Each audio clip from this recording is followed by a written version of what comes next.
Okay, just let everyone around the table know. We've just started recording.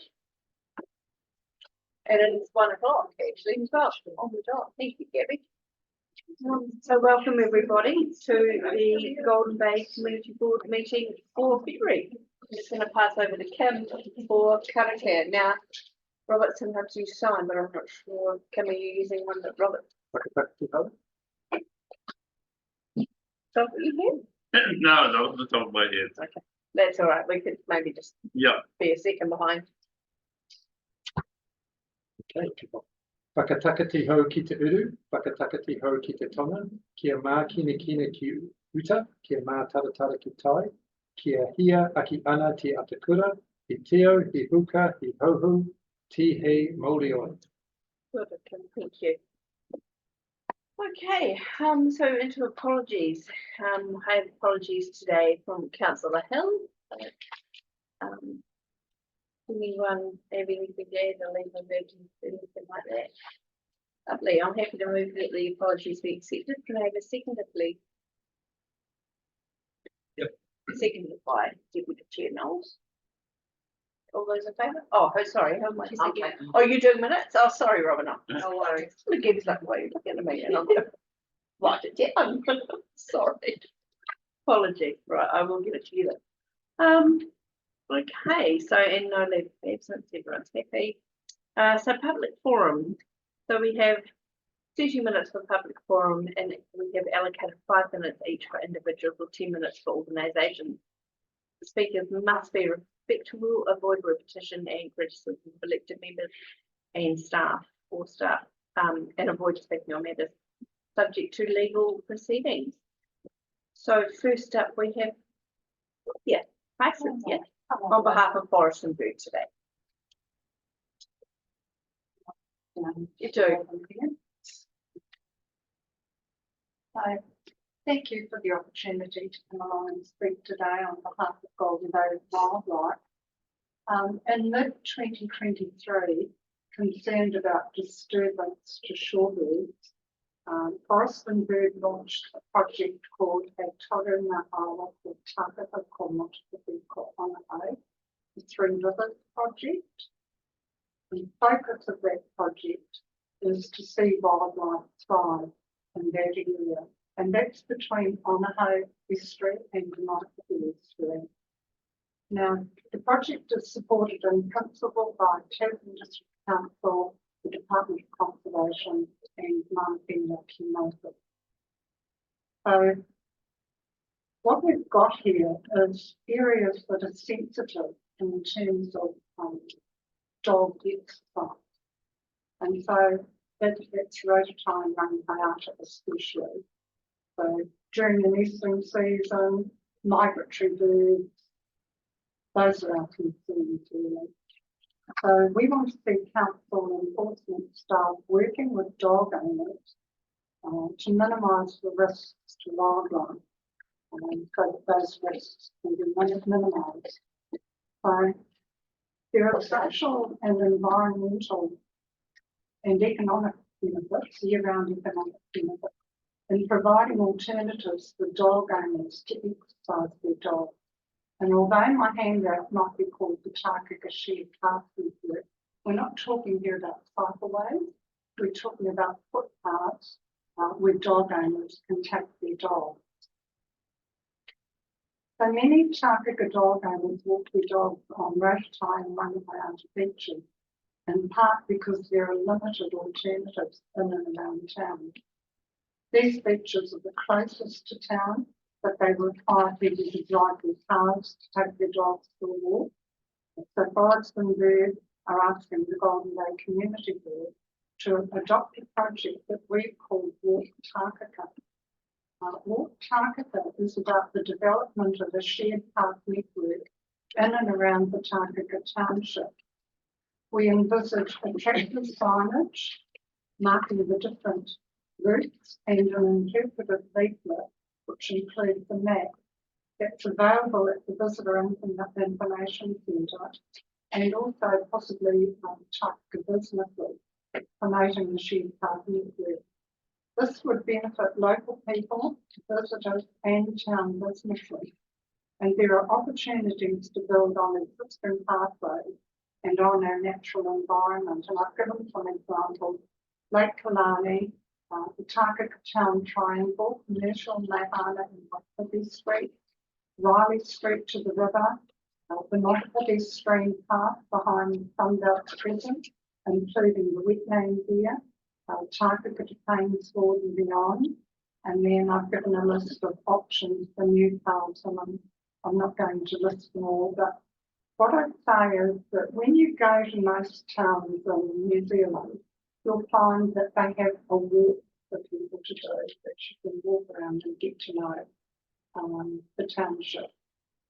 So in the new paths, we've got the Tarakohe River, and it's beautiful, and it should be seen more as a resource than it is. You know, elsewhere the Tarakohe River would be the centrepiece of the town. And while we recognise there may be obstacles for a river walk in terms of land ownership and flooding, these problems are not insurmountable. And it would be wonderful for both local people and visitors to be able to walk from town along the Tarakohe River. So our request to the Community Board today is for the board to adopt the Walk Tarakohe project, seek the necessary funding and commitment from Tasman District Council to put Walk Tarakohe in place, and to ask the council to commit resources to investigating the development of the Tarakohe River Walk. For example, to Killing Hall, the TDC Reserve, to consult with landowners. You can just walk into it. It is part of investigating that. So, and on the back page, I've put some examples, and we just ideas, like how, you know, we could have quite a nice road signage with this stick man, I call him, and Walk Tarakohe, directing people along route. There could be a flyer presented with a little map of the walks around township, and there could be a footpath stencil go along from different areas so people know they can put their dog on a lead and walk in these areas. So that's all. I'm wondering if anyone has any questions. At this stage, if any questions for clarification.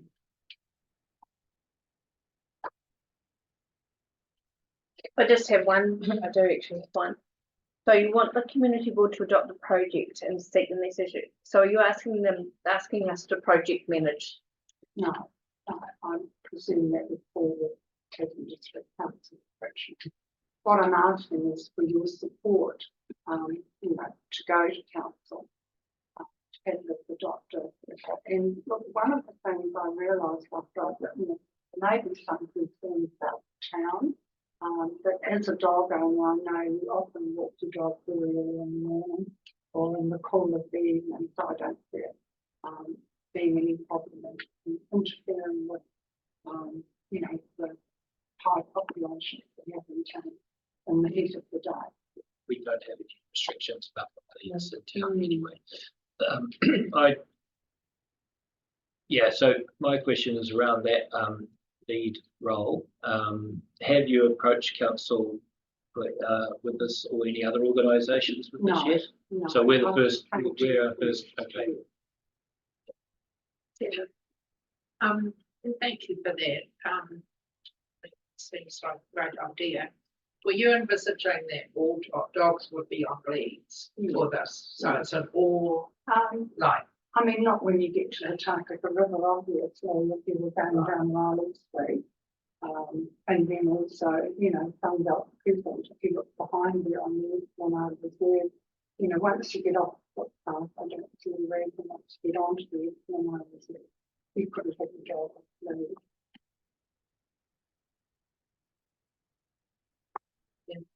If you are you going to put in a submission to the dog by law review and include this project? for the dog We didn't bylaw review.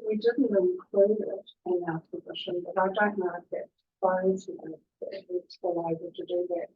It's one of the things I'd like to raise as part of the review is setting wildlife zones in Golden Bay. And these are zones where you take your dog to the beach and you're aware that you have to put your dog on the lead within 30 metres of wildlife, but there's no legislation as such. It's just a voluntary thing and an educational thing so that people know when they go to the beach, you know, they can't let their dogs chase birds.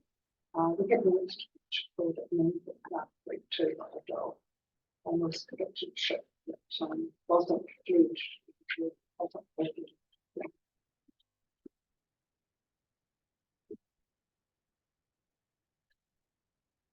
Any other questions? Thank you very much, Cynthia. Lovely to see you. We've got Friends of East Mohua, Hans and Rod. Welcome. Thank you. Two here ki te rangi, two here ki te whenua, two here ki te Ngā Awa Tangata.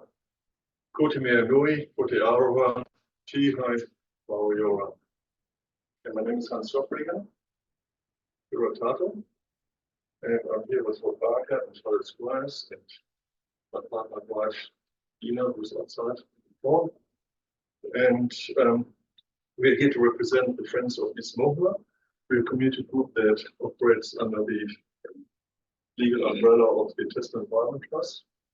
And we are concerned about the natural values of the area east of the Motupipa River, free from the Motupipa River east to Wanui. And our vision is to create and restore the coastal forests, streams, and wetlands of East Mohua so they can support native flora and fauna to be enjoyed by the people of East Mohua and the wider community. So we see great potential in the low-lying flood-prone land that we like to call the Pohara Doomsday Wetland. And today we are here to seek the support and endorsement from the elected members of TDC, the councillors and the community board to collaborate with us to restore that wetland to what it used to be, you know, a gathering site for eels and whitebait, you know, and for so we're keen to restore that area with the help of TDC and the guidance of TDC as well. So we're keen to collaborate. And Doomsday wetlands in New Zealand are quite rare these days. They form because the sea is pushing up sand and the water that runs off the hills ponds behind the dunes and form a wetland. And in the case of the Pohara wetland, the Ellis Creek and the Bartlett Creek, the main two streams that go into the wetland, they get deflected by the dunes of Selwyn Street, and the rivers flow parallel to the beach and only enter the sea and multiply. So there's quite a large actually wetland site. And the whole of the wetland is about 26 hectares, as you can see on the map there. And the neat thing about it is there's only 7 owners, and TDC administers some of the land as well. So 7 owners plus TDC. And the landowners to the west, like the Geens and ourselves, and Tim Kelly there as well, they're actually quite keen to do something with their land and with restoration. So there's actually good that TDC wants to collaborate with the restoration. Then further to the west, the 5 blocks that our budget at the moment is trying to sell. Apparently 1 block has already been sold to a guy called Dennis Michael, who has got, I think, some development aspirations, but he's also keen on talk to him. He's also keen to do some better restoration in this event. And I think he's at the moment talking to Trevor James to get something happening. And then there are another 4 blocks, and I'll talk about them in a minute. But then to the very east is Richmond Holdings, and they own a wetland as well. The wetland has been discussed at a hearing that TBC had to go through for the consent they applied for the Ellis Creek mitigation work, flood mitigation work. And it was established to be a wetland that has been quite compromised in my mind by a big dam that has been built there, like a big sort of bund to keep water away from it that is not flooding into the greater sort of low-lying area there. So yeah, that wetland has got some value still. The best part is the lower reaches of Ellis Creek, that's where we live and where the TDC land is. There, the riparian edges of Ellis Creek have been fenced, and there's a spawning site for probably 3 different inanga, like whitebait species. There's inanga there, there's a giant cockapoo there, and a banded cockapoo, so 3 species, 5, and 2 species of deer there as well. But anyway, to cut the long story slightly shorter, our group is interested to purchase the 3 or 4 blocks that Untitled still tries to sell. We try to raise those funds by crowdfunding through an organization called Pledge Me. And but to exhibit due diligence, we really want to sort of talk to council first what council's inspiration is. I know it must be a headache for council. We have this wetland because it floods regularly, and houses that have been built in low-lying areas, and council has already invested quite a lot of money to protect those houses. They haven't done much for the wetland, but they've certainly done something for those houses that are most flood prone. And yeah, we are very keen to purchase that land. And before we do that, though, we have to talk to council to see what council's aspiration is. Would be nice to do if council has got any sort of aspiration for that land. Yeah, we also, what we would like to get from council is, of course, if we could, some financial support. And that could be rates and fees waived, for example, if we buy that land, or insurance and indemnity for public access. We would love to get some expert advice for restoration, for the hydrology, for flood mitigation, and for, of course, climate change adaptation and resilience. Because I mean, that's all issues that no doubt council grapples with as well. So yeah, we'd love to work together with council, and just to give you a bit of a, if you go scroll right down, there's a video. Just maybe quickly watch this video. It's only 2 minutes long. So that's the wetland that is council administered, which still looks quite neat. It's behind the.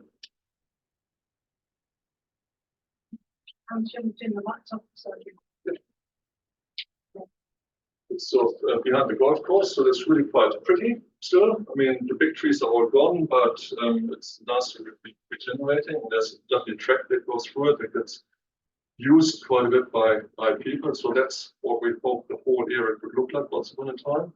An area where water can disperse in, and an area where flora and fauna can actually have their place. An area where people can recreate them as well. Down there are new plantings, which is flying those plantings. These are plantings that TBC has done for the flood mitigation. It's partly on our land, partly on TBC's land.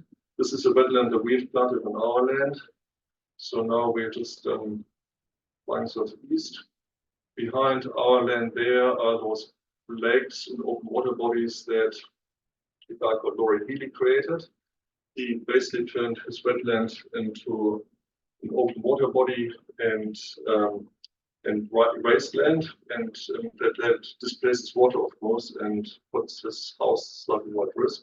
But anyway, now we're going further east and going through that farmland that has been created about 100 years ago that would have been looking very similar. The land we're flying over is, can we stop this quickly? Oh, sorry.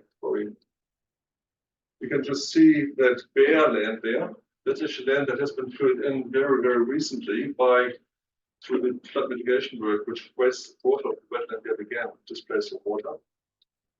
That's the confluence between Ellis Creek and Bartlett Creek. And what we're looking at in this very minute is, if we can stop there again, maybe, is that land that is still for sale. So very low-lying land, not very useful for building on, but still there are 3 titles, and according to the plan, this land could be built on, subject to conditions, I say. But we would really pledge TDC to really be very critical about any new building projects there, because any more infilling of this land obviously increases the flooding issue to the neighboring properties. So yeah, we would love to purchase this land. We would like to collaborate with TDC to co-manage, to manage this land and to create into a public space for the wider community to enjoy.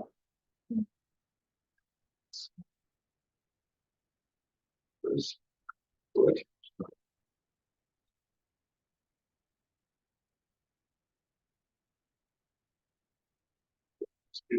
Speechless. It's good.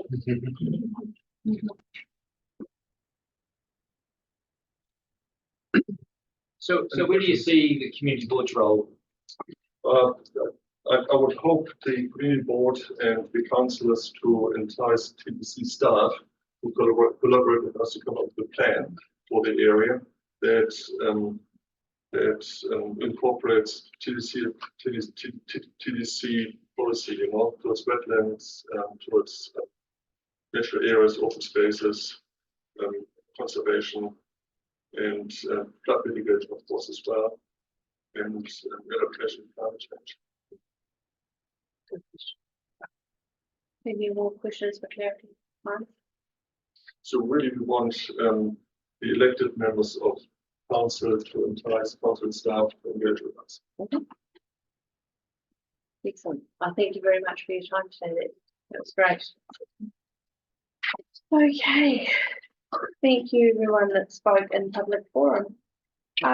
Just before we move into the declarations of interest, I should have welcomed and thanked Robin and Gabby for coming over and being with us today. Thank you.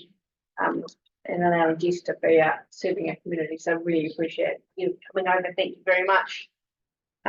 So any declarations of interest regarding anything on the agenda? Robert, I know you emailed regarding is it the discretionary item? Was that the one? Sorry. I can't remember what it was. Yeah, it was. You weren't on the board, you were not on the committee, you just gave them advice? Yeah. Yeah, I think that's okay, isn't it? Oh, the village green society of an application, and I'm the rep with. Well, I'm not on the. No, you're the I'm the rep. representative. Yeah, we'll just keep that in mind. I think it should be. Any others? No? Great. So confirmation of the minutes from our 12th of December meeting. Gosh, it seems so sorry. It was. Anyone happy to confirm those? Where's Mr. Record? Yep. Right. Moved by Robert, seconded. You weren't there, no, sorry. By Henry, great. All those in favour? Right, excellent. All good. We don't have any late items today. We do have 3 presentations today that were pushed from December, I know. So, CJ, welcome. Kia ora. This is actually really a presentation from Suki from our project board that Jesus put it this side of the meeting. Yeah. Cool. So yeah, Suki and like the lead role in Project Huriawa, which is started by TBT. And it's really just like community-based movement around conservation efforts. So we've been working, and you'll see the thing I'm passing out doesn't say to Kakau, and that's because this has been an ever-evolving project. So we started working on a stream restoration project with the Kakau stream. If you're all familiar with this Kakau, it runs right behind town. in between town and Takaka River. And well, and runs is like a really loose term there. For those of you who know the waterway. And it really came about because we had farmers coming to us like asking like who like own the land, most of the land that it touches. And they were like, hey, we want to see something happen. So we're like, great, so do we.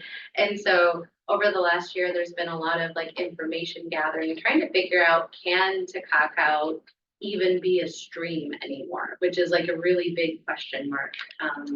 Because there's been a lot happening with the hydrology ever since. The two straightenings of the river has really affected like where the water can lie and things like that. And CJ will go a little bit more into that, but what I really wanted to talk to you about is what's kind of evolved now into what we're calling Ngā Awa Waitapu o Huriawa. And that actually came from, we were meeting with MKM about Kakau, kind of giving them updates, and they really came back to us and they were just like, what we really want to see instead of piecemeal waterway projects is we want to see an overall plan for all of the waterways and how they're all interconnected.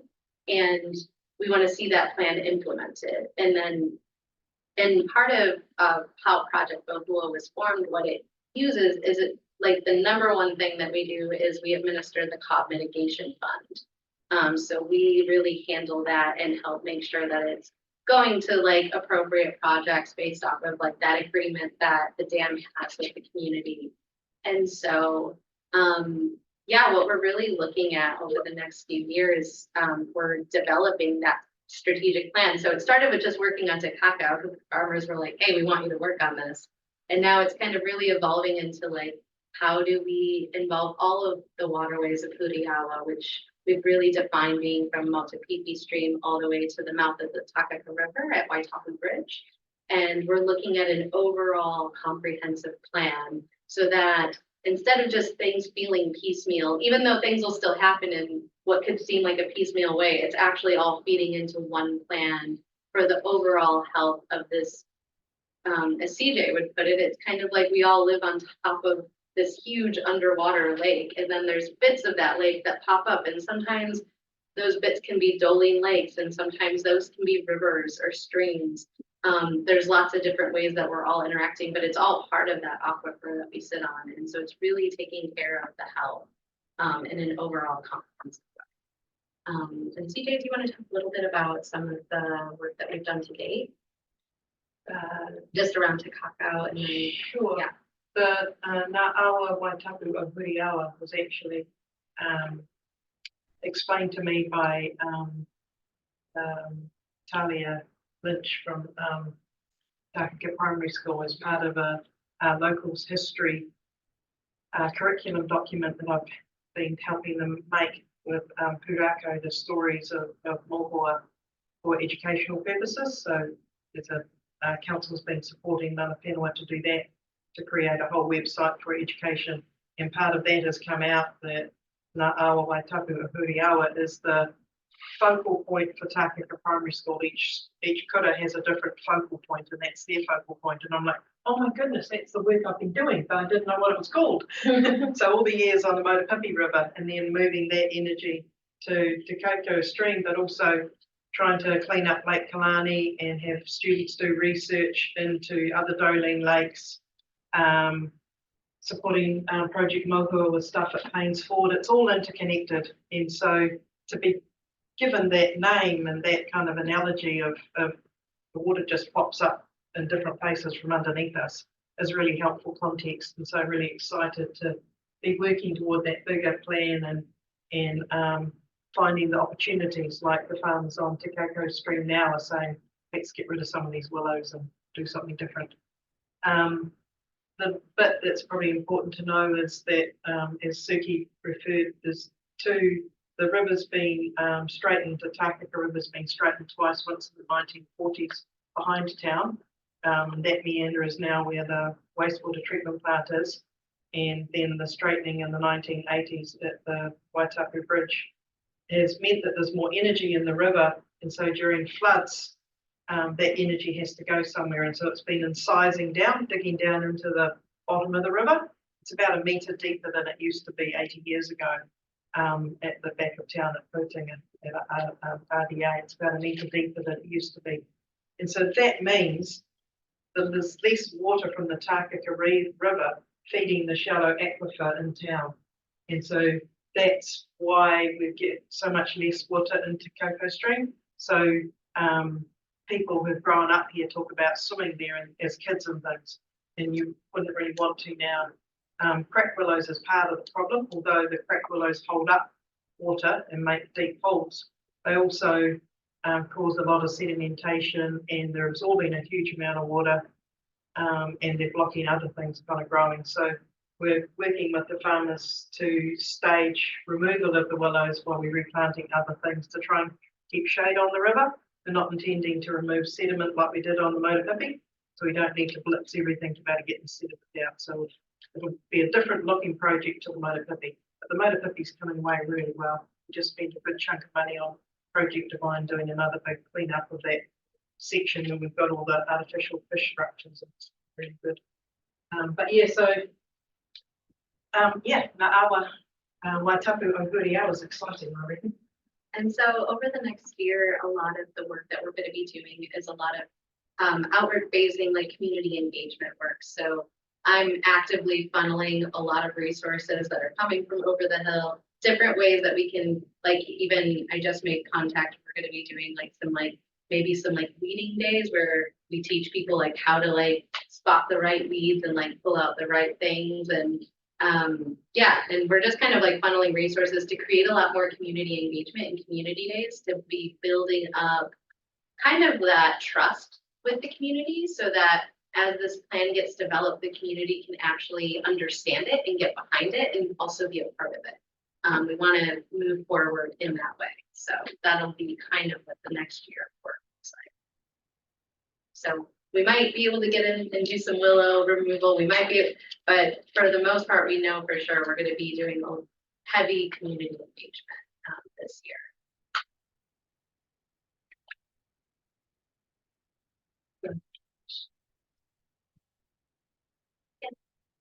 Sorry, yeah.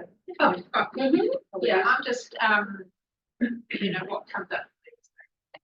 You talk about the big picture, and it's wonderful to hear about the project, you know, being overall project. So I'm just wondering whether or not you consider making a submission to council for the long-term plan for the cleaning up. There's some things that who knows about, so Jane knows about it, if done in order to. Yeah, I just had a meeting last week. Project I thought I could actually. Sure. Yeah, I just had a meeting last week, that looks to be progressing the Lake Kalani stuff quite swiftly. Right. But, yeah, I don't want to spill the beans publicly, but there's some exciting opportunities around that currently. And yes, Project Mohua will be heavily involved. Once we've diverted the stormwater, then the cleaning up and submissions and fundraising for that will be a big focus. Right, so you feel it's outside of the separate to the long-term plan, just like the 10 year actually consulting. Yeah. Or how we spend No, yeah, yeah. sure could be, but I can't wait to track that. Yes. It would be worth moving it forward if we can get the stormwater to that. There's no point in cleaning it up while we're still making it dirty. So we'll fix that problem first, but I'm nailing that one, I reckon.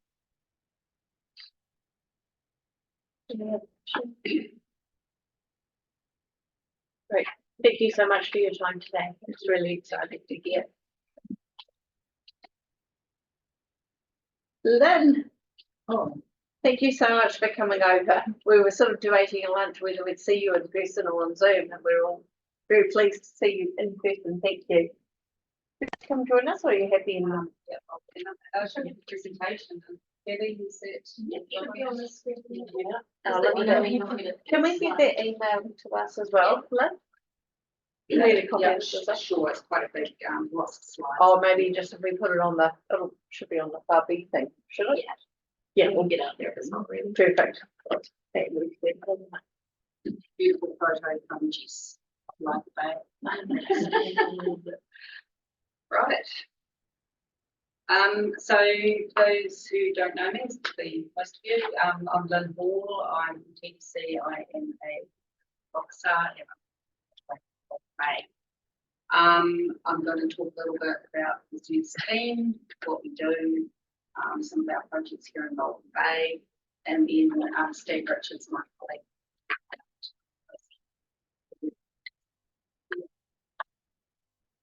So the reserves and facilities team, there's 8 of us. We look after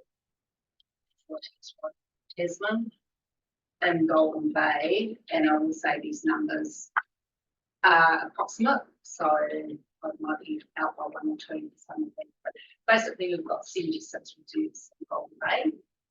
These include our high profile reserves in town, our Esplanade reserves, places like Byker Bay, Patton's Rock, etc. And a lot of the reserves are just kind of obscure landlocked places in the middle of nowhere that we don't manage currently. We've got 5 cemeteries that we look after. There's 7 pools, and they are managed by committees together with the council, but predominantly day-to-day stuff is looked after by committees. Golden Bay Red Park, we've got 10 playgrounds, 4 pensioner cottages, 16 public toilets. We look after street trees and multiple street plots on behalf of roading.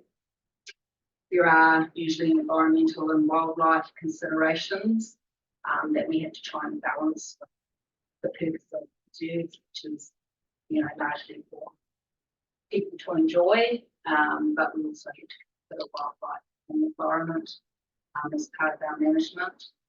We look after protected trees across the bay. We do a lot of tree work with a lot of our, not day-to-day work, but, we've got a lot of trees on our reserves that have to be managed. Health and safety, that's a big deal for us. It's not only about staff, council staff, contracting staff, but tens of thousands of people come to Golden Bay in summer. Most of them will interact with our reserves in some way or another, and we have to be mindful that we can back go on what we're doing. We like to think we're going to go home without having tripped over, being hit by a piece of falling logs, dead wood off the tree. So health and safety is a massive, massive thing for us. And we have fantastic contractors here. We've got our amazing LMAC staff, totally dedicated to what they do here. They live here, they care, they're very conscientious, and they care hugely about what they do. And we have a couple of other contractors, our artist and coast care chap that does most of our coast care work as well. So I'm just going to run through some of the things that we deal with in Golden Bay. So Tara Beach, this is quite a problem child for us. The boat ramp, it's privately owned, it is not a council asset, but it interferes with the flow of sand on the beach. So on the westward side, we constantly have erosion due to we're not the natural sand build up there. So we are constantly having to replenish the sand. You can see that green slide is where we take sand that comes off the Wainui Hill after heavy rain, where it's always that slip is never ending. We'll stop and follow them all, re-nourish that, particularly that part of the beach, and slightly further along. There's a couple of middens, etc. along there that we try to keep covered over. But it is a problem for us. It is constant, and from a non-council asset, if you like, it is causing this issue. It's just one of those things that we have to deal with. Also at Tara Beach, and I just put this in, this is also a bit of a problem. So to just the other side of the kayaks, there's quite a cliff face there that is all reserve up behind there. There is constantly rocks coming down off there. What we want not to see is people that think it's all right to go and sunbathe directly under there. So right now, for this Christmas, all we've done is put up some mesh nets, but long term, I'm just not sure how we can manage that. But it is ongoing. We can remove some of the lots that are continue to. So I'm doing that. Some of our current projects and recent activities, some are present. That's a part of the stream. With Claire Webster on school planting along there. It is still a work in progress for me, but hopefully this year we'll have that reasonably finished off with a few signs, good walking access. Yeah, and it's quite a nice reserve, and with the acquisition of the upper piece just out of town, we're now getting a nice walkway, and there's some stunning potato trees down there. So although it's not a complete look, it's a very nice walkway. What else? We've got Applicaitons playground. Applicaitons Reserve is not a school, it's managed by a committee. The playground was getting quite unsafe. We just had it moved. We'll just pop the sweat get back in there. Is that by the pool then? Sorry, that's the pool. Rui Taniha, that's been a work in progress. The playground should be going in as we speak. So hopefully get that project finished off this year.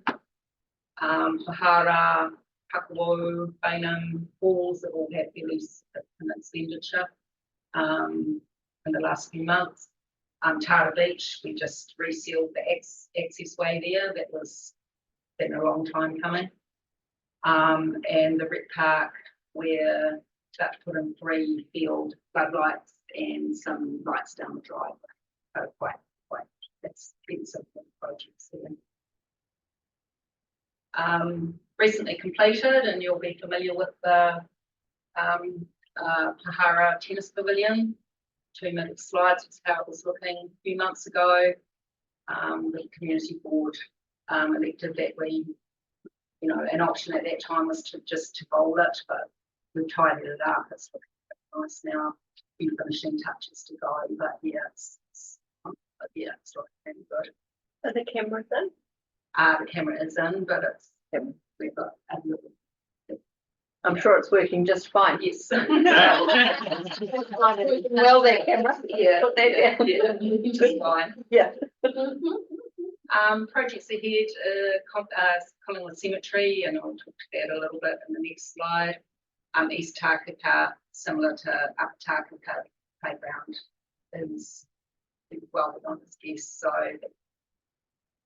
it's a revamp or remove and maybe just a swing or something there. That's another committee managed reserve, so I need to talk to the committee about what they want to see there. And pensioner cottages, driveways about to be resealed. And then there's little things like the toilet at Kakau, all painted in the next few months, just tidied up.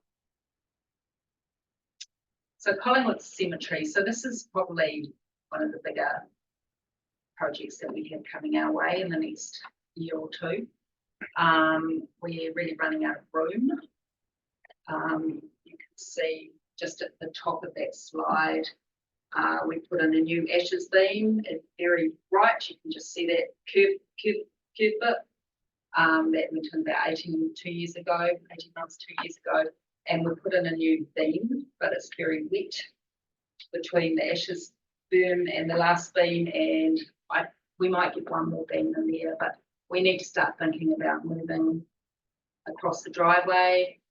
And currently we're thinking probably starting at the upper end, as you can see where the beams are being drawn in up the top. So we do, yeah, we need to think about how we're going to progress, and that is possibly something that the community have a bit of a say in how we develop that. One of our most recent reserves is Martina Reserve up at Ngā Awa. It's predominantly esplanade. You can see the 2 black lines with the stream in the middle.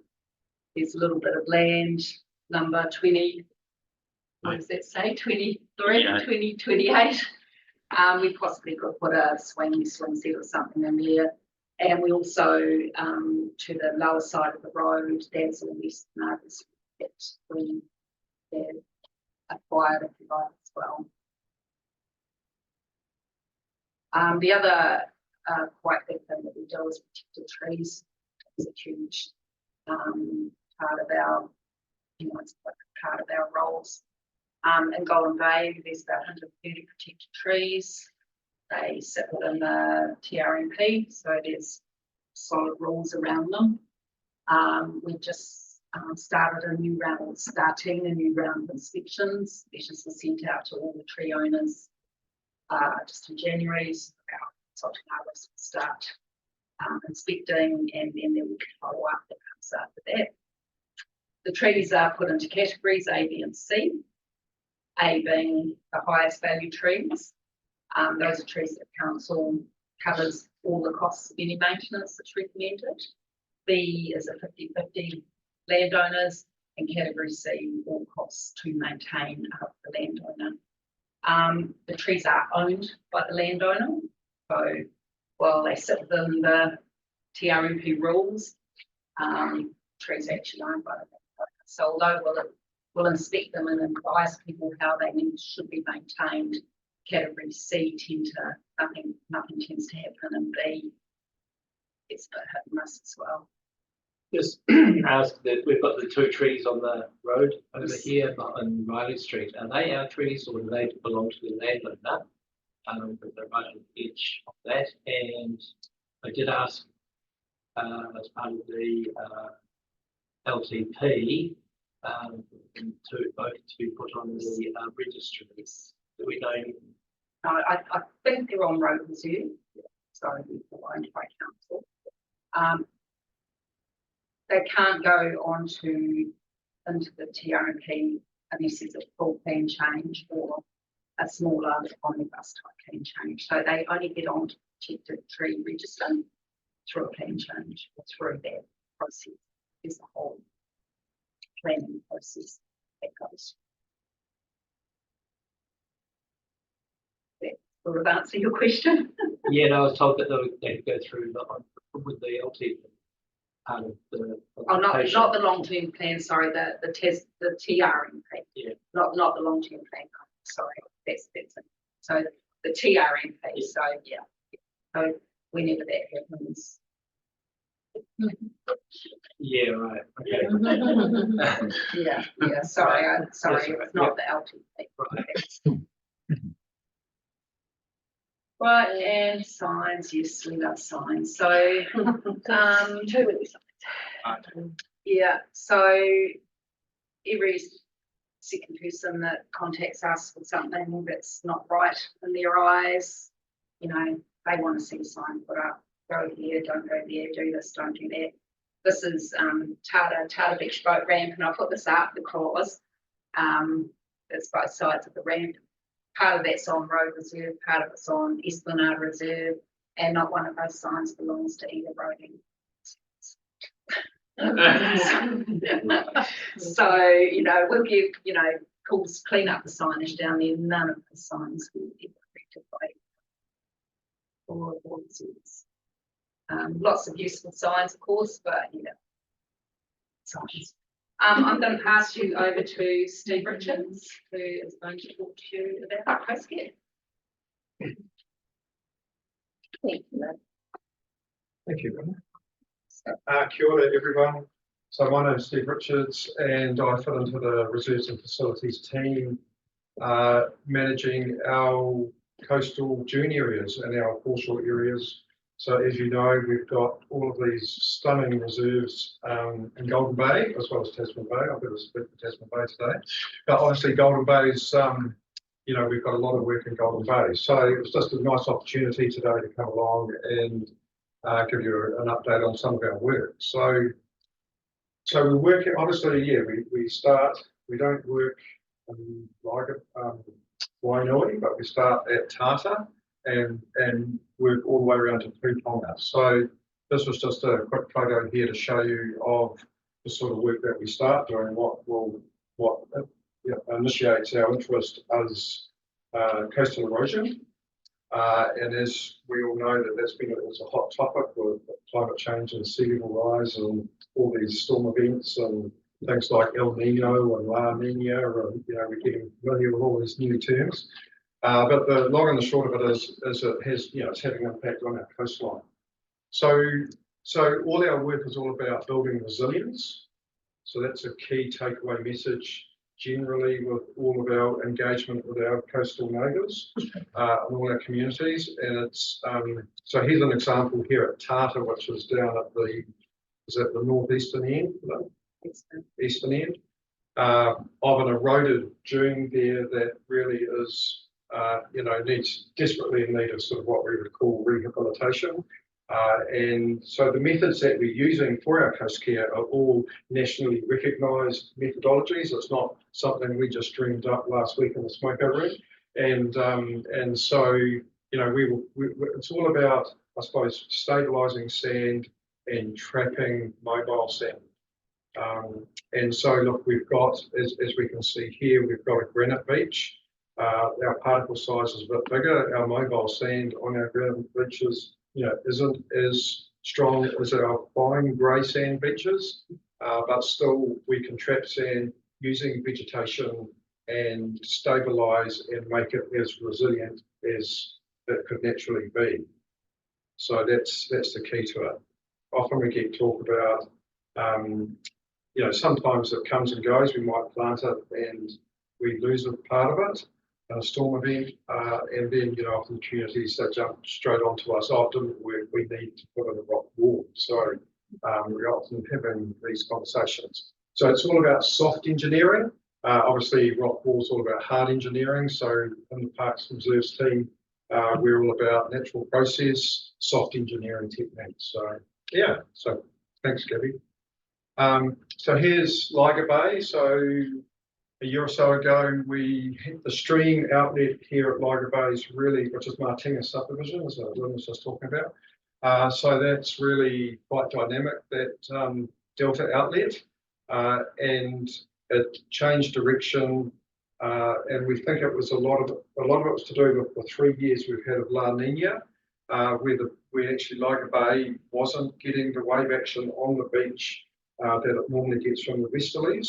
And the stream outlet migrated to the northeast and started eroding the reserve. And we watched it for as long as we could, and we were just losing too much of the reserve. All the Pohara along there were falling into the sea.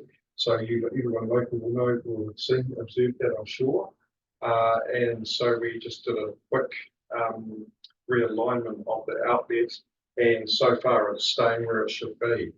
I think like when we look at the 1940 aerials of this beach, the stream outlet went right to the southern end. So it has changed quite a lot over the years. But that's the sort of work we do. We try not to do too much like intervention, but this was a situation where I think it's been pretty beneficial for that piece of coastline.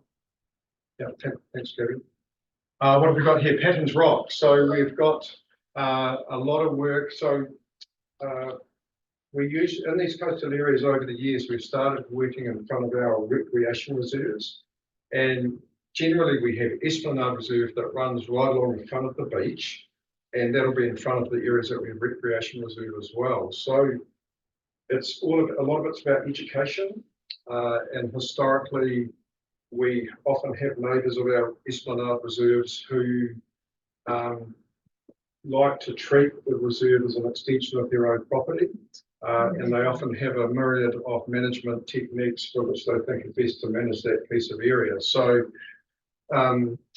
what we have tended to do over the years is try to start our coast care work forming a model, and then we slowly, members of our community, they understand, we get a chance to talk to them and start to educate them, and hopefully we slowly get more and more of our neighbours that are accepting and can see the benefits of managing the shoreline this way, rather than maybe with tyres and throwing their weeds over and pulling up the driftwood and making fences and things.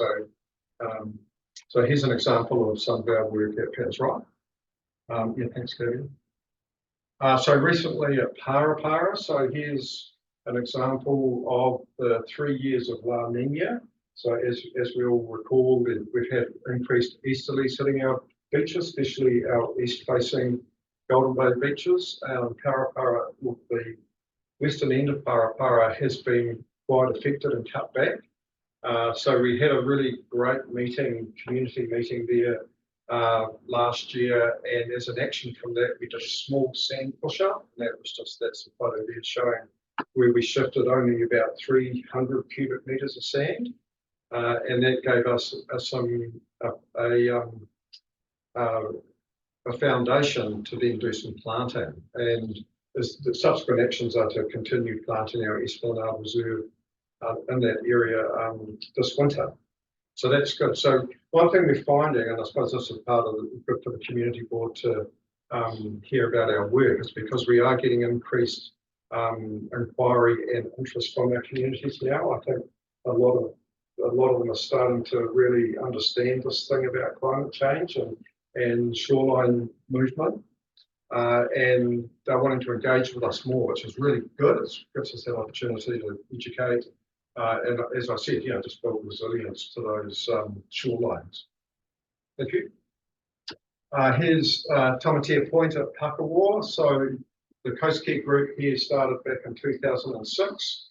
And that view there, back at that time, were pine trees and elephant grass and weeds and wreck and ruin. So I think the community there historically,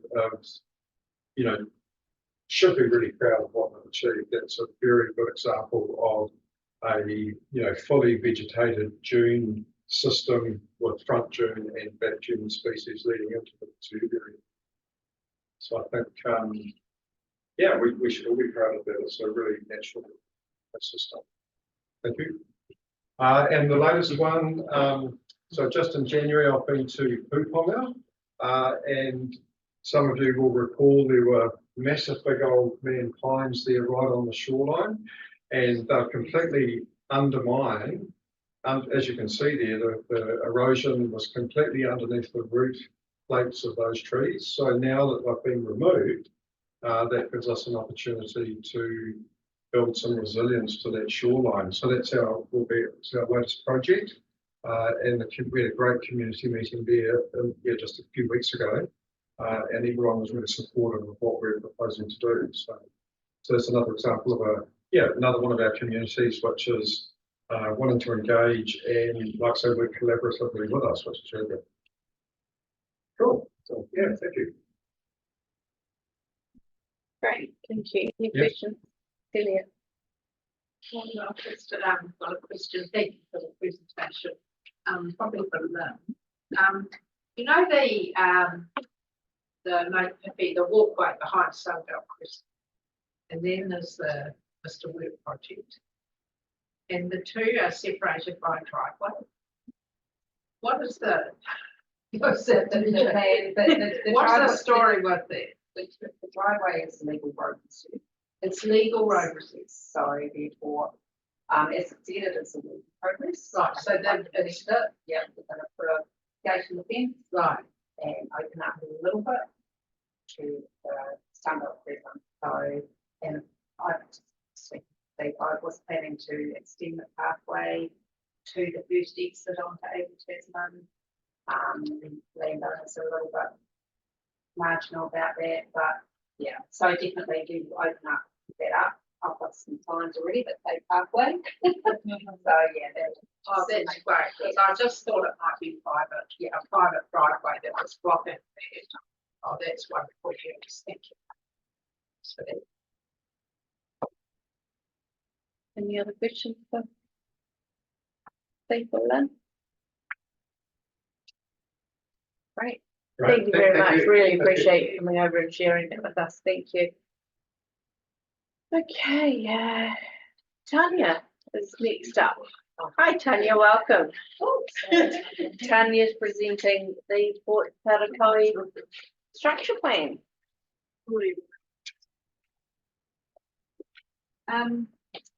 name's Tanya Bray, and I'm a coastal planner. Council. I'm involved in the TRMP plan review. I'm largely in the coastal portfolio, which is why I'm involved. I'd also like to just let you know that Stephanie Stiles from Bottom List Properties working on this project over online.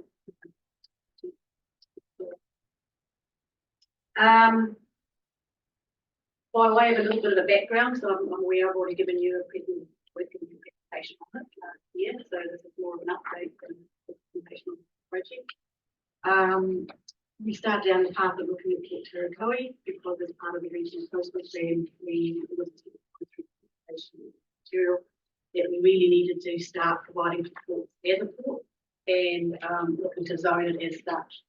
But before we could write some policies and objectives and norms and all sorts of things like that to provide for Port Tarakohe as a port, we really needed to know what was happening there.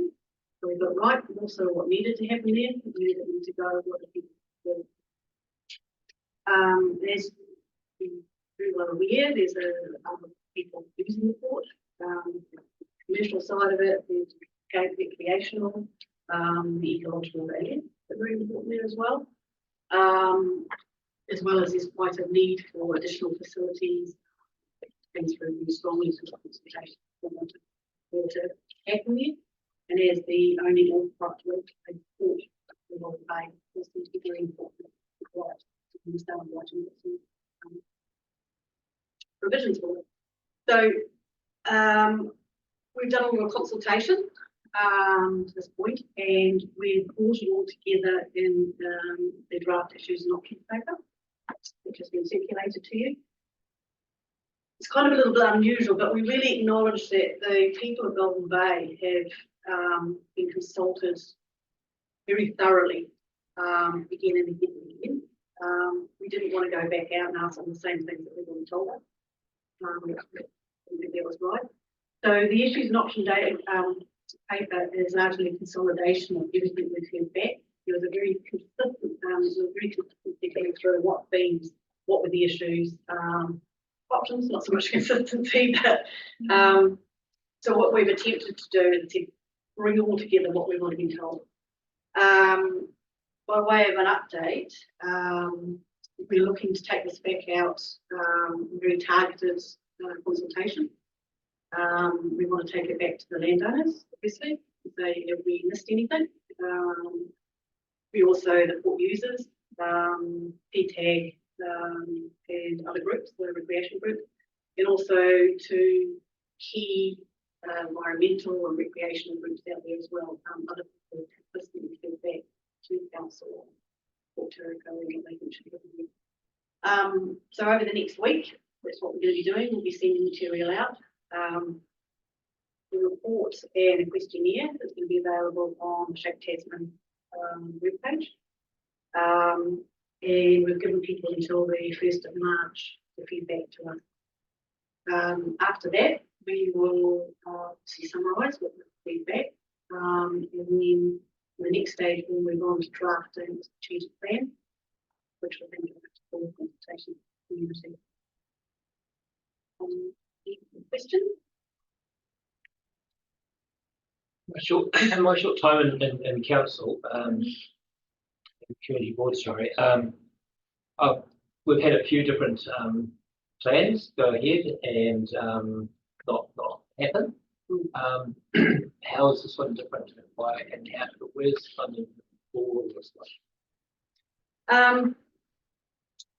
So in the past, particularly the PGF application, which is probably the biggest one and the most recent, that focused entirely on just the port itself, and it was very much focused on the commercial side of it, which is not surprising since it was looking for a grant to provincially grow from it. It definitely did some significant work on the other side, the recreation area, but it certainly didn't touch inland further into the adjoining property there, land there that could be utilised to host quite some facilities that kept the best not located in that prime port area. So the purpose of the structure plan is broader. It's covering everybody, and it's covering a broader area than the PGF, which was just on the commercial side of it. And I know prior to that, there's been strategic plans from about 10 years prior, and I think that again was largely focused on the sort of area above the council. So that's why we're broadening it out. If we can do a bigger master plan, then hopefully we can get some integration between all those uses. As I said, for my part of it, we'll follow up, try and promote them through objectives and policies and rules. Say what we do want to happen and what we don't want to happen, and try and follow that up. But certainly, if there's a sort of a blueprint and master plan of what possibly should happen, then we anticipate that through council and they should be following that up with funding. They should be following the same direction. Because I know there's a lot of the areas of special significance or special. So does that come into it with the government changing, The outstanding features? Yeah. Lucky me planet. Yeah. that falls within our area as well. So we'd be looking to write provisions there that protected those significant features. If I recall rightly, it's actually mostly in the cliff face and stuff like that, which I can't imagine anybody would do too much with. And climb and enjoy and take over. This is under the TO. Yes, isn't it? So that's what's confusing. This is under the RMA, whereas the funding passion, the funding for itself from the division point of view is not under the RMA. It's actually probably under council's official operations and so for this for the community, when people read it, sorry, the strategic plan is not just under the RMA. Okay, right. It's a bit broader. Same with Wetland. Every time you hit one of these places, it's not just policy, there's not a lot of rules. There's also recreation, it's reserved. There's recreation facilities as well as the fact that it is reserved. There's ecological features there, property and managing the port. There's private land owners. Yes, there's a whole lot of people, and the benefit of a strategic plan is you can actually bring them all together. You can bring all the silos together, all the different interests and focuses and stuff like that. And then after that, we retreat back to our RMA and we're like, so he says this is the PAN Council, PAN community. So you're going to look at changing at the memorial site as well. That's good one, isn't it? Take that into account. That's document. Yes. The Bucks have, I think, spoken to Doc about it. They've had thoughts that they could be in conjunction with Doc because Doc has got, I think, the car park's too small and all sorts of stuff. They've got a bigger vision. My understanding is that Doc would quite like it to be a site of national importance. Like everybody else, it's a matter of money. So yes, Doc are interested, they're keen to be involved. I'm not sure to what extent they can commit to doing anything, but certainly they are involved. Everyone can keep going there.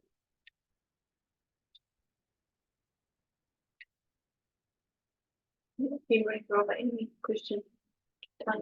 No, I didn't have a question. Just reading the report, I could see how complex it was with the different land parcels and ownership structures. So I think it's fantastic we're taking an overall approach because that's really important, so that everyone's on the journey together. Yeah.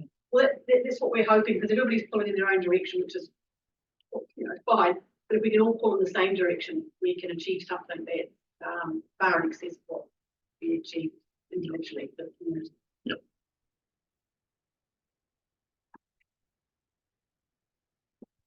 Do you want to add anything, Steph? it's on you. Oh, here she is. Hi everyone. Hi, Steph. Nice to see you all at the other end of the camera. Wish I was with you. I think Tanya covered it well. The only other thing I'd probably put in is that the targeted engagement is really a confirmation step, and we anticipate the most interest coming through the next step after that, when we've got a draft plan that tries to actually pin a few things down on the ground and look forward into the future of what might be able to be happening and developing and protecting in which different parts of the land. So that'll be an interesting phase.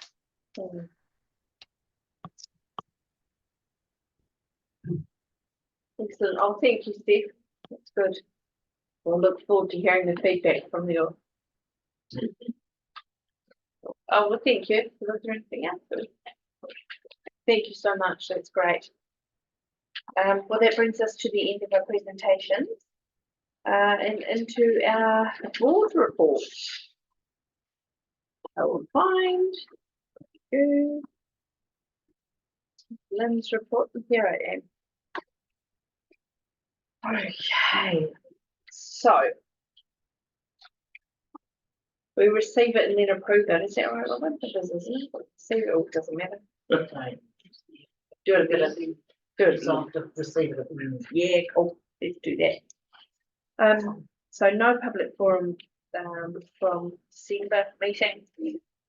So we're just acknowledging the response to the fire at ITM and the rights and building. The firemen, volunteer firefighters did an absolutely amazing job. Also really enjoyed seeing the support again from the community offered to those businesses. People offering to go and help clean up, people, I mean, you guys all saw it now, it's just, yeah, really neat to see. So, and amazing to see how quickly they got themselves back up and running. It was almost within a couple of days, they were almost, you know, that was fantastic. So we appreciate you all.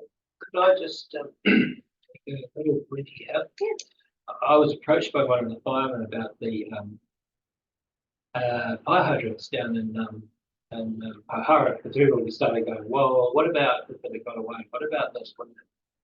There are fire hydrants that were put in Pohara some years ago, I think over 10 years ago, which actually aren't connected up to any water system, because they were in hope that that would happen eventually, and it hasn't happened. So they're going to be painted over as a result of my question to the council staff, and closed up again, I believe, because it's a bit of a false flag. But I do wonder what we have in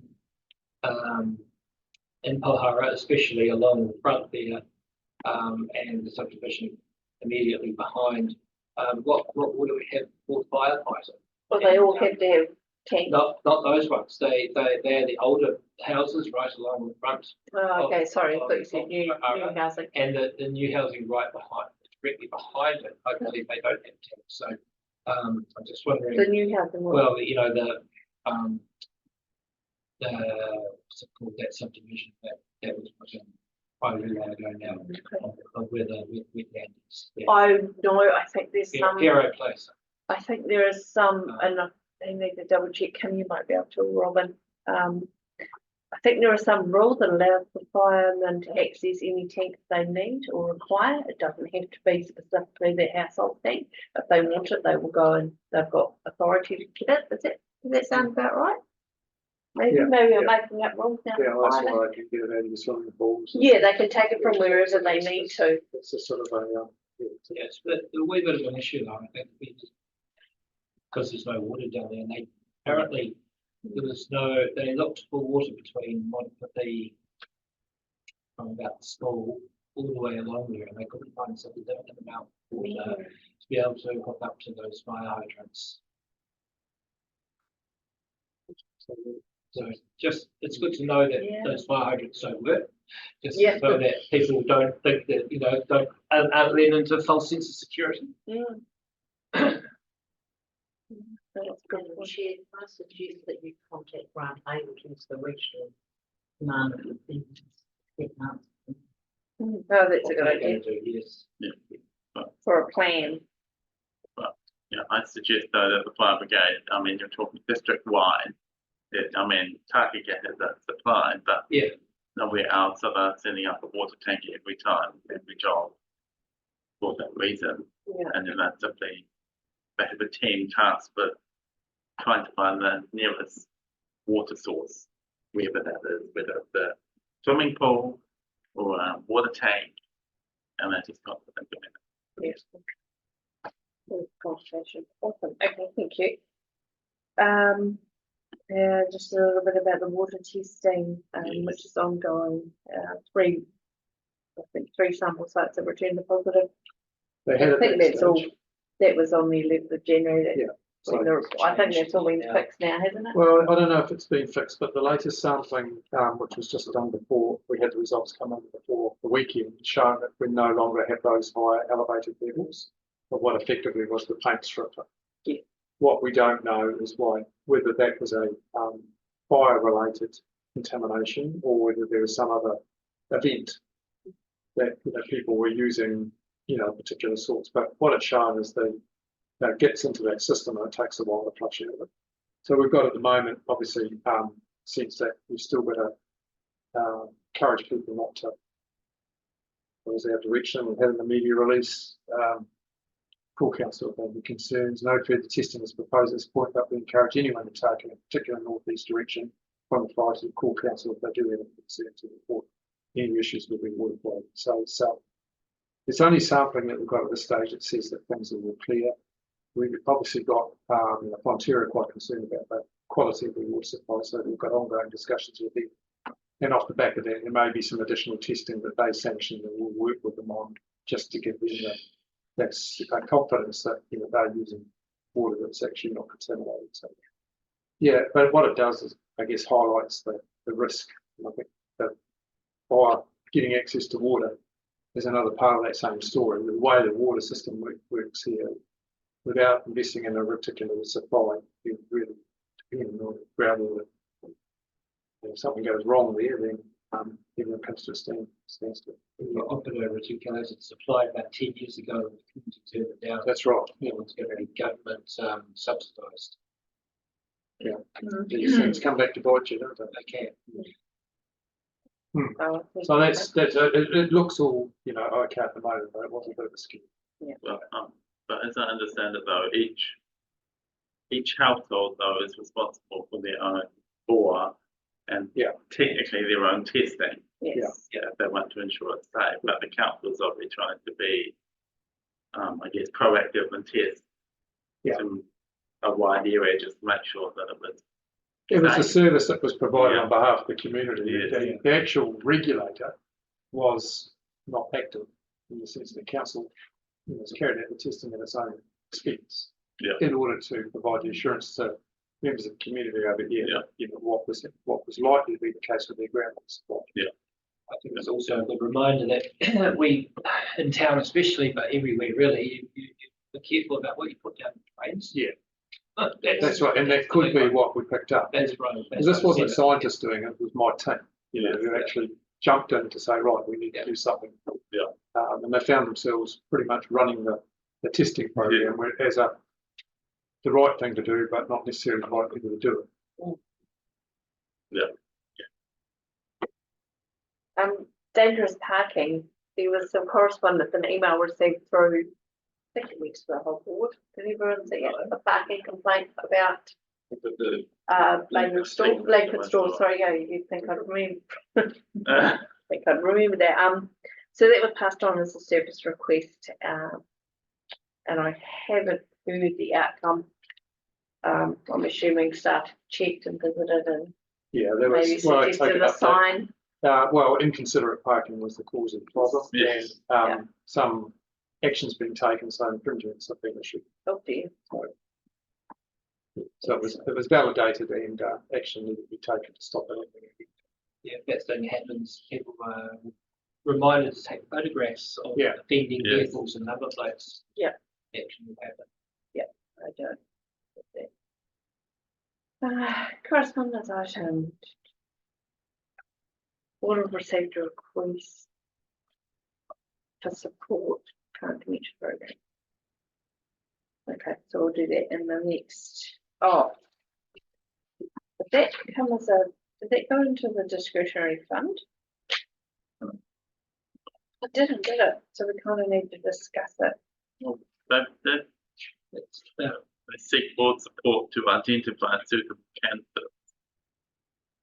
So I'm That's not sure. really, yeah, no, that's not really something that we would. No, That would be something for the hospital.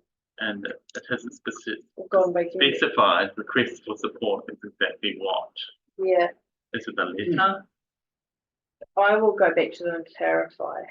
Yeah, you could And suggest they talk to Joe Sharp as well at Mahua Social Services would be the ideal person for that. I'll go back to them. Yeah, it was, oh good. It wasn't clear. No, it wasn't clear, so I will go back to them. Congratulations to Leonie on her recent appointment for CEO. We're looking forward to continuing working with her. It was really, before being invited to the yes, to the morning day of 4:40, I think. Yeah. Thank you. So that's permanent for me on Monday the 19th. Moving on to the action sheet. It's quite large. Henry to communicate with Jane regarding the speed reduction. How did that? You want to talk to Jane? Was that you? I didn't think that was. Oh, maybe it was.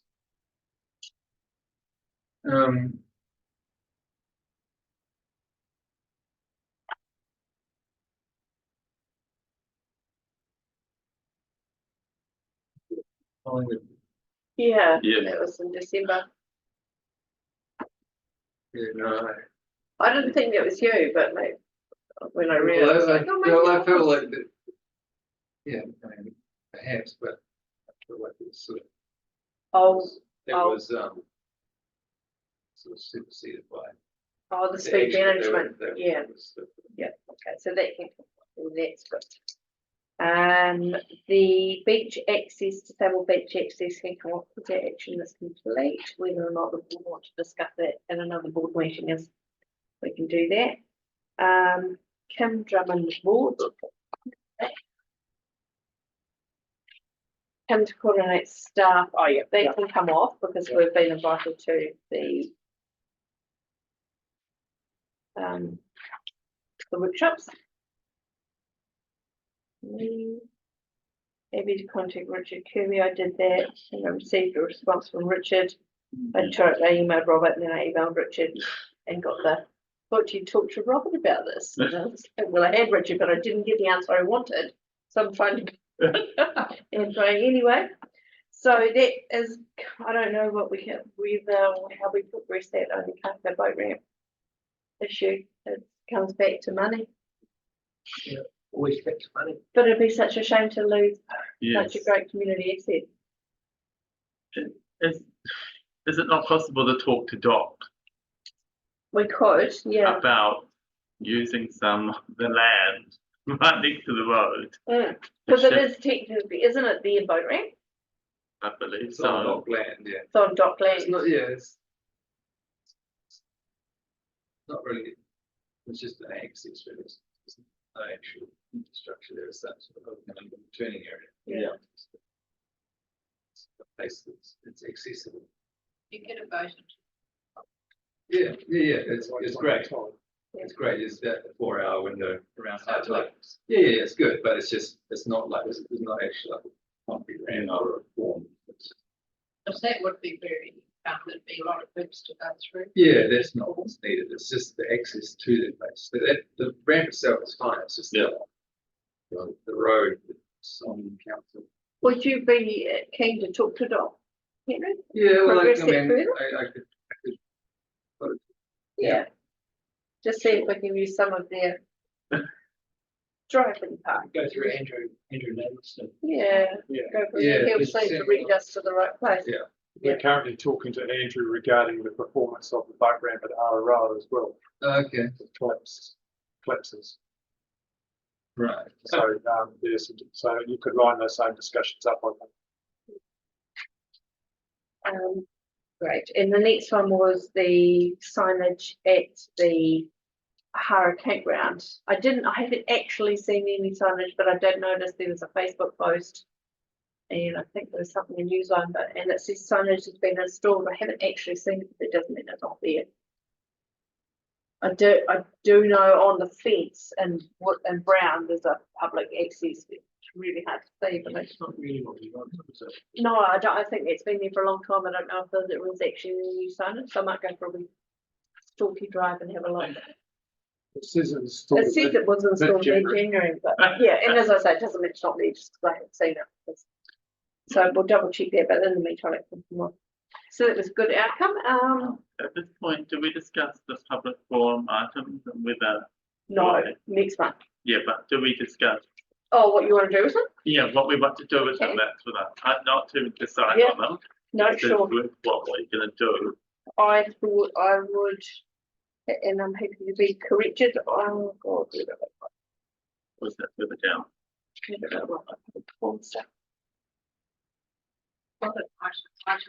Oh, there we go.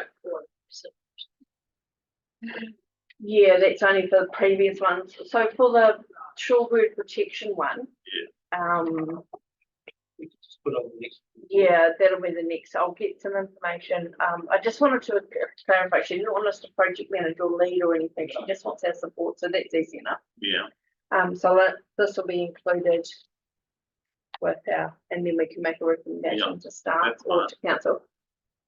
Friends of East Mahua were looking for us to encourage the TBC staff to work. So same thing, so I'll just Yeah. put it all Yeah. on verbatim and then we can. Can I just say something Yeah. there? So there was actually a meeting of TDC staff, which was convened by Barbara Lawando, the climate thank change. you.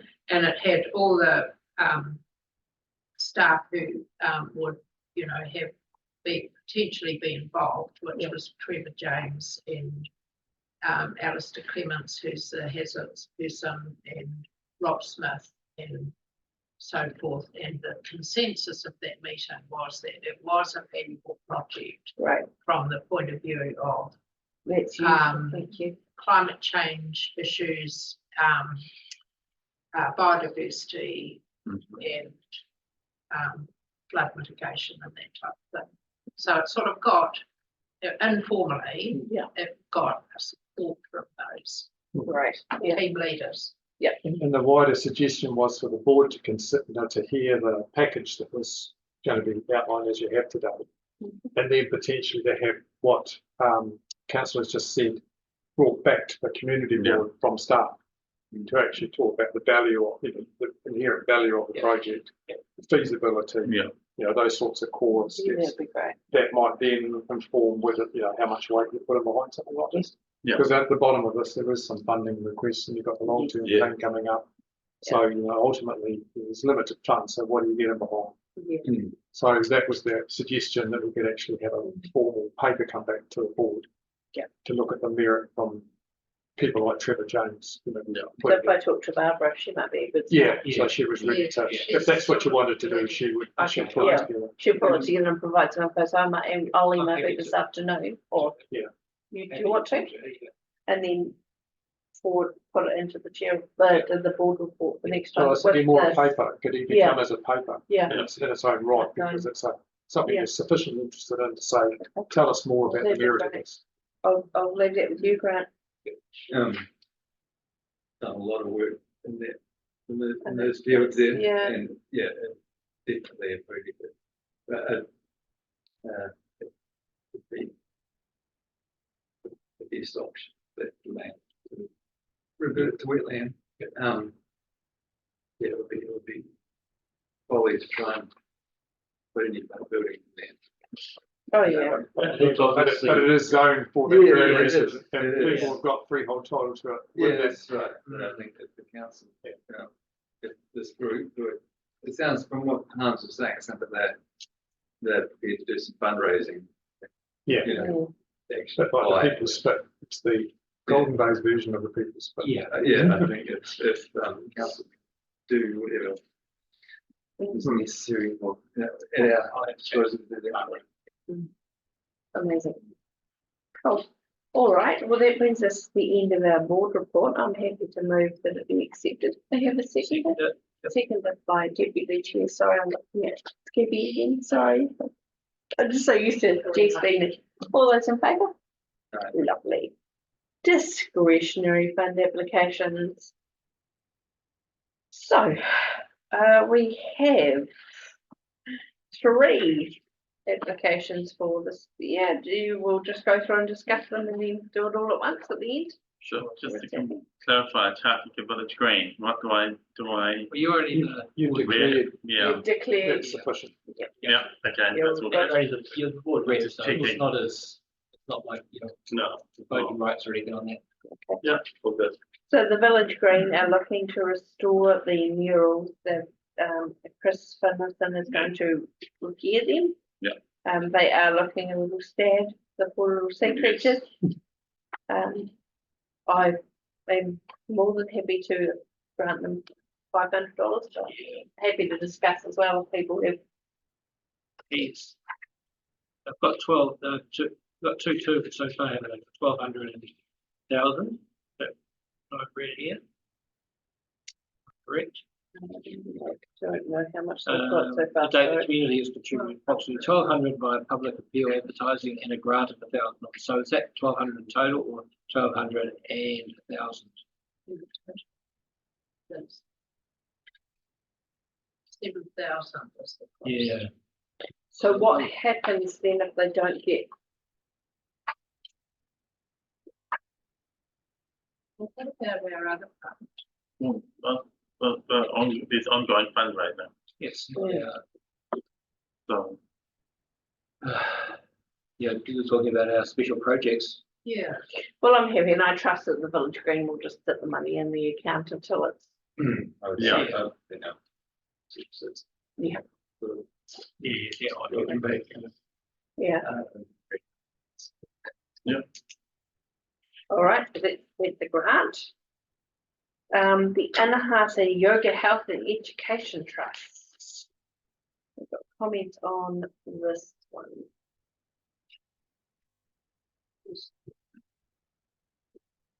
And I must say, they are at risk of fire up there. Aren't they? Fire. Big risk. First aid. They are asking for first aid. I just, It's Fire. I guess it's a trust. And it's a charity. That's one of the wiggly ones again. It makes me wiggle again, it's, because it's not.